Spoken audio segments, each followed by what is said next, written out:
Hey everyone, Technomentary, we're here with a video for you guys. In today's video, I'm going to show you how to change your ringtone on iOS 18 on your iPhone. So let's get started. Now, in order to change your current ringtone, first thing you're going to do is go into your setting on your iPhone and then scroll down until you see sounds and haptics. So tap on that. And right here gives you the option to change your ringtone, where you can see here if I select this one. Currently I have it selected as this one.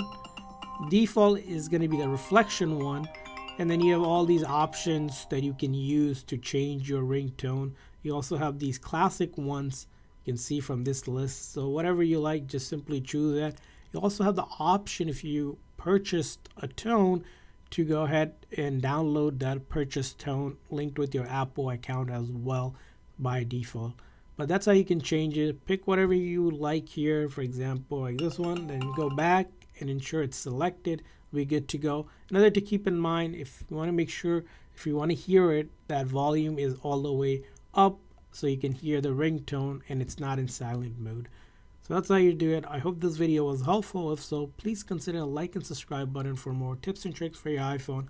We'll see you guys next time.